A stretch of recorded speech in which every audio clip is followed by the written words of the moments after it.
É claro que o brasileiro esquece em quem votou, especialmente para senador e deputado federal e até estadual. Esses políticos estão muito longe do eleitor. Eles não representam de verdade o eleitor, no sentido de que o eleitor, quando tem uma necessidade, uma premência, uma sugestão a trazer, possa encontrá-lo. Entendeu? Essa é uma razão. E mais, essa forma do voto proporcional que a gente tem, que a gente dá a maioria dos votos sempre para oposição e no final elege muitos da situação que a gente nem pretendia escolher, por causa daquela história que a gente dá muitos votos às vezes para uma pessoa e elege outros que ninguém conhece. Essa é a realidade. Você imagina você ter pessoas com 2.000 votos que viram deputado de repente. Quer dizer, essa pessoa não representa. A minha impressão é muito essa. Entendeu? Enquanto a gente não tiver o eleitor mais próximo da pessoa, isso não vai acontecer. Para vereador é um pouco diferente. Não é o ideal, porque o vereador também deveria ser regional. Deveria ter vereador dos bairros, da Zona Norte, da Zona Leste, da Zona Oeste, da Zona Sul, e assim a gente estaria mais próximo dele. Eu espero que um dia a gente chegue lá. Diogo, então, né, a partir daí eu vou tentar fazer um link aqui com você para a gente entrar no primeiro tema, né, em que se fala então desse esquecimento do brasileiro e brasileira em que voltou no pleito anterior. Mas tem ocorrido uma coisa nesse momento em um estado do Sudeste que é muito preocupante. E lá as eleições que antes, né, em outros momentos, ocorria com tranquilidade, agora não ocorrem mais, né? E nós estamos em um ano pré-eleitoral e algumas coisas, né, parece que vão se repetindo, parece que já é uma situação organizada para realmente desestabilizar. Nós estamos falando, né, do ambiente do Rio de Janeiro nesse momento. E também vamos trazer polêmica nisso, porque tem uma fala do presidente Luiz Inácio Lula da Silva, o qual afirmou ontem que não quer pirotecnia, palavra dele, ou intervenção, também palavra dele, no Rio de Janeiro. Na última segunda-feira, 35 ônibus e um trem foram queimados na zona oeste da capital fluminense. Os ataques começaram depois da morte do sobrinho do chefe da milícia, chamado Zinho, Matheus da Silva Rezende. Nas palavras do presidente Lula, em sua live semanal, abre aspas, nós não queremos pirotecnia, nós não queremos uma intervenção no Rio de Janeiro, como já foi feita e não resolveu em nada. Nós não queremos tirar a autoridade do governador, nós não queremos tirar a autoridade do prefeito. Pontuando, Diogo da Luz, que na intervenção anterior, muitas pessoas que levantaram as vozes naquela época, né, também se candidataram e houve um percentual de eleição dessas pessoas também, que ali não tinham nada a ver, né, foi muito mais para fazer muito mais show também, né, e acabaram sendo eleitas. Estão lá, inclusive, tomando posse, né, já tomaram posse, estão agindo como legisladores também. Bom, sem dúvida tem tudo isso que você falou e tem muita coisa nessa fala relativamente curta do presidente Lula, até porque a situação no Rio de Janeiro, que envolve o Brasil inteiro, é muito tensa. Primeiro, ele falou também que ele repensa a ideia de montar o Ministério da Segurança Pública. Ponto para o Flávio Dino, isso eleva um pouco a possibilidade do Flávio Dino se aproximar do STF, porque esse seria um dos empecilhos de tirar o Flávio Dino do Ministério. Mas não é o assunto aqui. Só para a gente ter guardado que o Flávio Dino recuperou um pouco do espaço. Ainda não acho ele favorito, mas recuperou um pouco do espaço. Sobre a fala do presidente Lula, Rosali, como eu queria acreditar piamente no presidente Lula. Porque essa fala dele faz todo sentido. Muitas vezes ele fala coisas que eu digo, é isso que eu espero de um chefe de Estado. Pena que na prática não aconteça. Eu não quero governos intervencionistas que apontem o dedo para os outros e saiam atropelando governos estaduais e prefeituras, porque isso não resolve. Os problemas têm que ser resolvidos, os problemas locais têm que ser resolvidos localmente. Com auxílio, com todo o apoio do governo estadual e do governo federal sempre, mas apoio é uma coisa, intervenção é outra. Nesse ponto eu estou de acordo. E a Marinha e o Exército e a Aeronáutica têm que entrar em ação, sim. A gente viu em São Paulo o roubo de armas poderosíssimas que aconteceu de dentro do Exército. Olha que vergonha. E gente do Exército envolvida, muita gente do Exército. Então, até aí está tudo certo, perfeito. O problema é que eu não acredito que coisa alguma vai acontecer. A minha pergunta aqui, principalmente, é o seguinte: quem me explica o que a polícia do Rio de Janeiro foi fazer especificamente naquele ataque que culminou com a morte do Teteu, o número 2 da milícia, de 3 bairros apenas, 3 bairros da Zona Oeste do Rio de Janeiro. É uma coisa muito pontual. Ela está perseguindo, por alguma razão, ela está atacando sistematicamente. Ela já eliminou o Eco, que era pai do Teteu e irmão do Zinho, o atual líder dessa facção. Os 3, pode ser mera coincidência, mas os 3 nunca tiveram participação com polícias, nem com polícias militares, nem nada.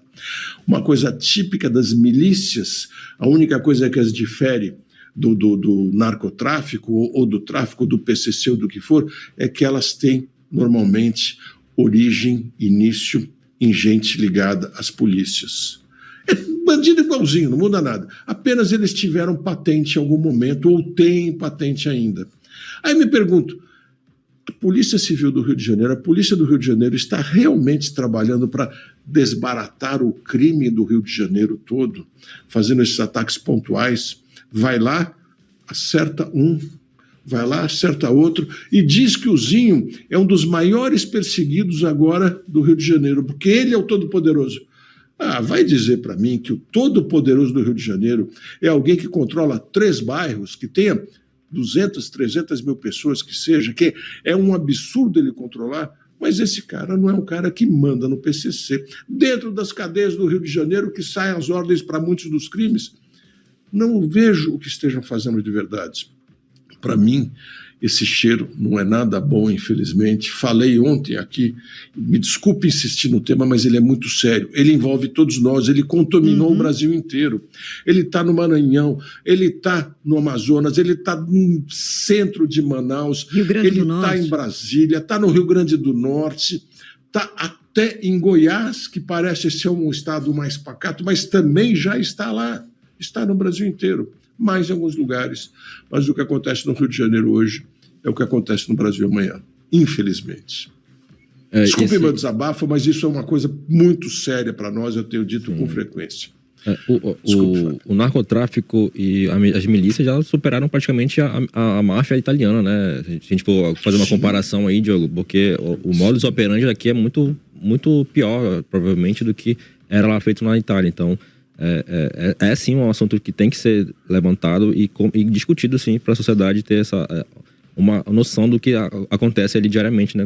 Tanto aqui no Amazonas, que tem a rota do tráfico, né? Então, esse é um assunto cotidiano aqui do nosso, e como no Brasil também, como no Rio de Janeiro, que ali a cidade foi tomada ali pelo tráfico de drogas. E a Roseli também quer fazer um comentário sobre essa questão mudando de assunto agora, né, Diogo, falando sobre essa questão da reforma tributária, porque o presidente do Senado, Rodrigo Pacheco, ele disse na última terça-feira, ser favorável ao aumento do FDR, né, que é o Fundo de Desenvolvimento Regional, previsto no texto da reforma tributária.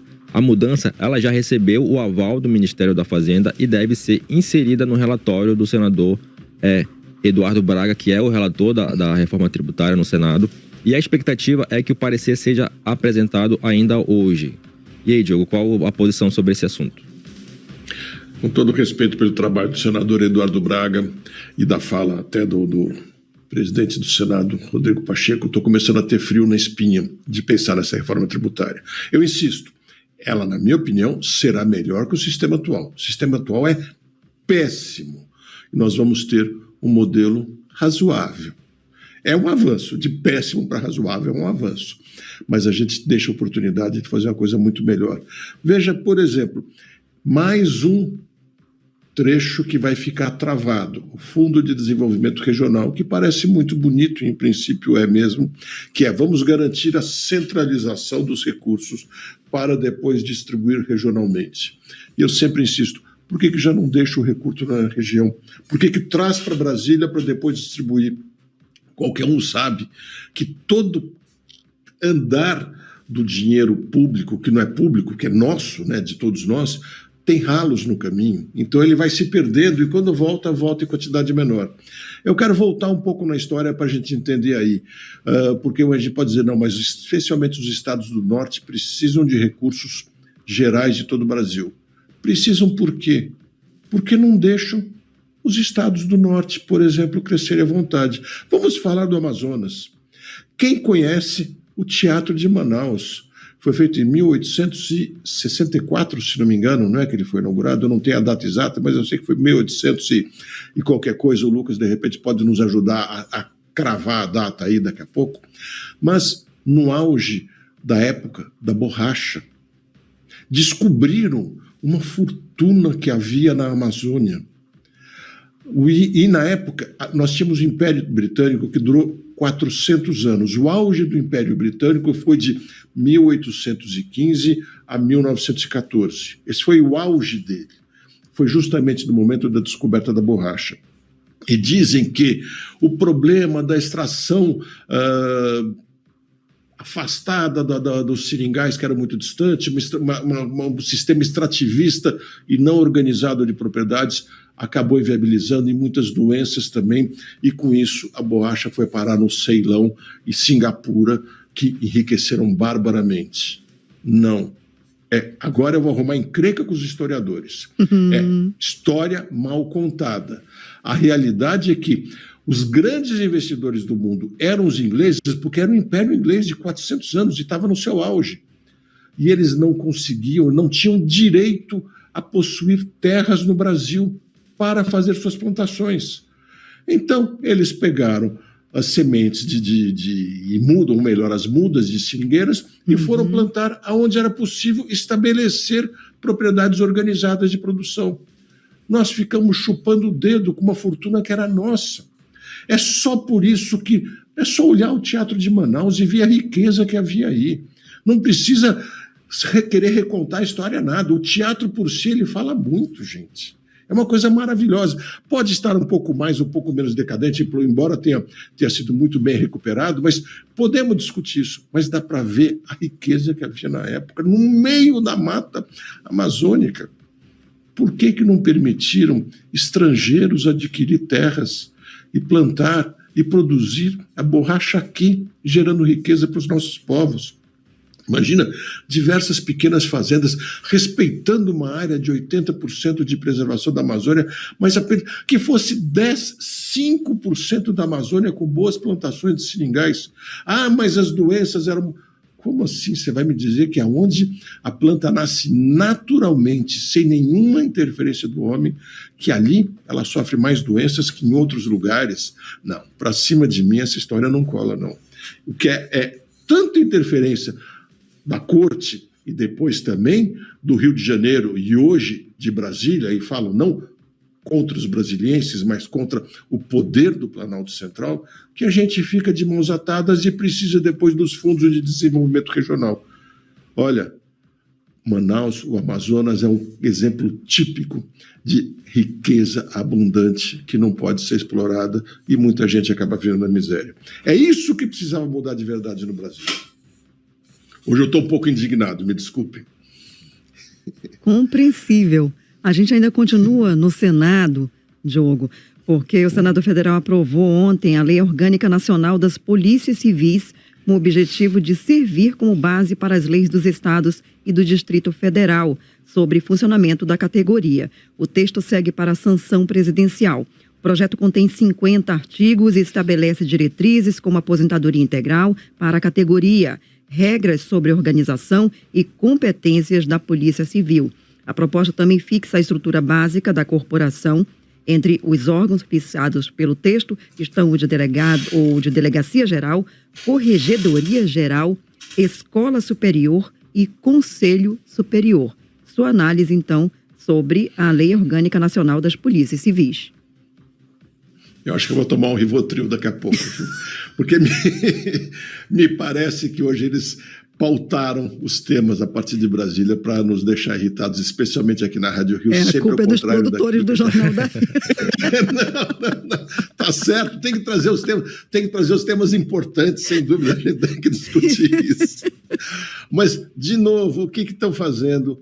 ao contrário daquilo que a gente acabou de falar.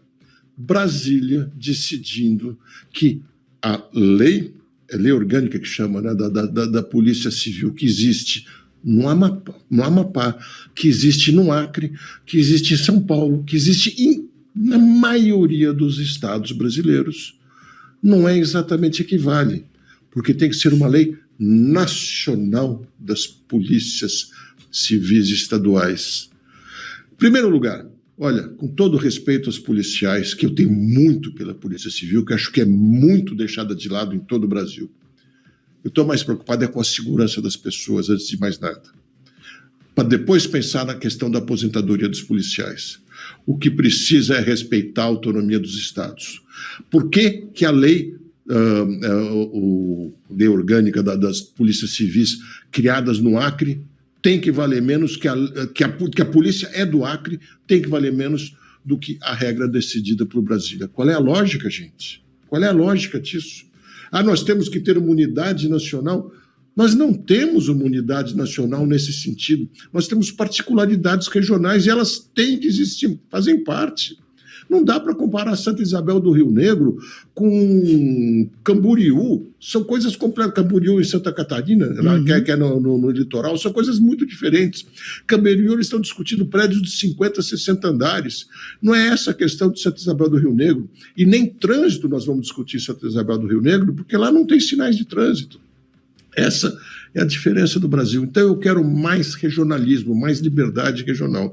E essa lei, ela vem votada rapidamente para dar uma satisfação pelo que aconteceu no Rio de Janeiro, mas não vai resolver nada.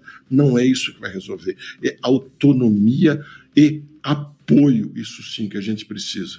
Esse é o problema dessa lei. Quer dizer, não é que ela em si tenha tantas coisas ruins. O mal dela é querer entender o Brasil como uma unidade, uma coisa única que não é.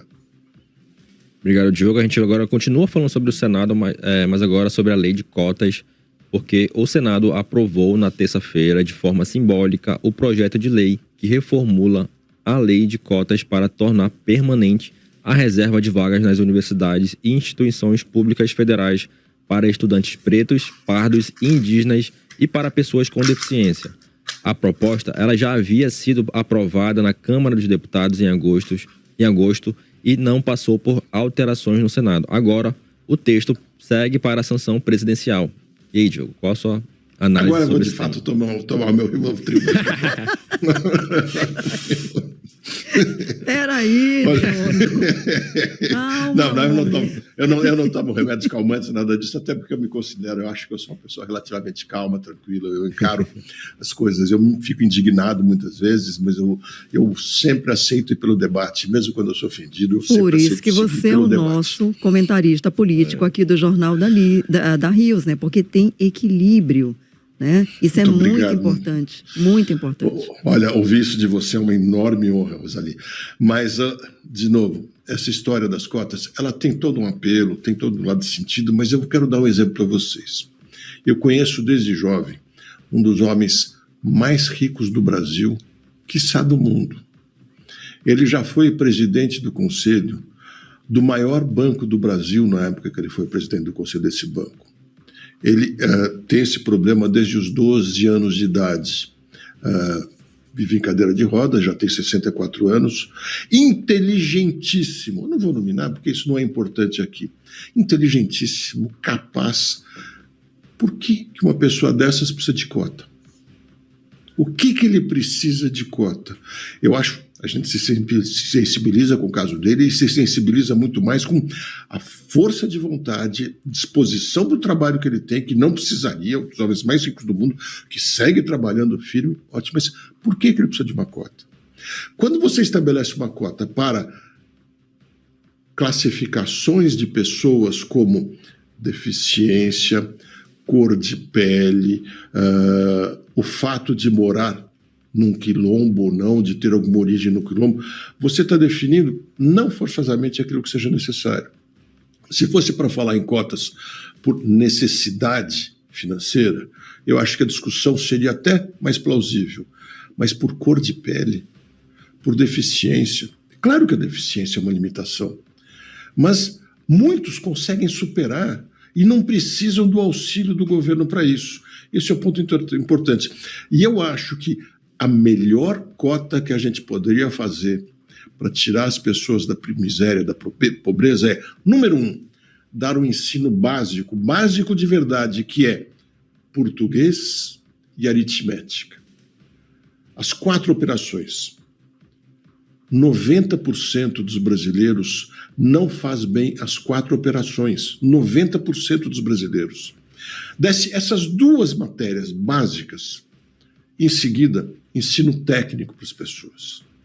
Essa seria a melhor forma de desenvolver, de criar as cotas de desenvolvimento humano aqui no Brasil. Porque se nós tivéssemos 90% dos brasileiros sabendo português, sabendo aritmética e tendo uma boa formação técnica que eu digo é saber operar uma máquina, saber dirigir um ônibus, mas dirigir com competência, com qualidade, sabe, com maestria, saber comandar um trator, uma colhedeira, uma máquina de tecer, um aparelho eletrônico na sua parte mecânica. Todas essas coisas nós estaríamos dando aquilo que o Brasil mais precisa e que, se o Brasil tivesse abundância, teria muito mais investimento exterior, que é a mão de obra qualificada.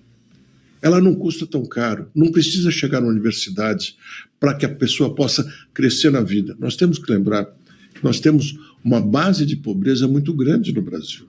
Nós não vamos tirar essas pessoas da pobreza para, de repente, o nível acadêmico de uma vez só, até porque nós não temos nem aproveitamento para tantas pessoas de nível universitário.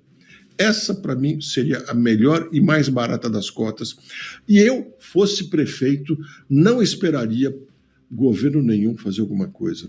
Fosse um empresário da área industrial, nesse momento, faria como fazíamos, dar um treinamento forte, básico para essas pessoas, para que elas possam se inserir no mercado de trabalho com qualificação. Essa, para mim, é a melhor das cotas.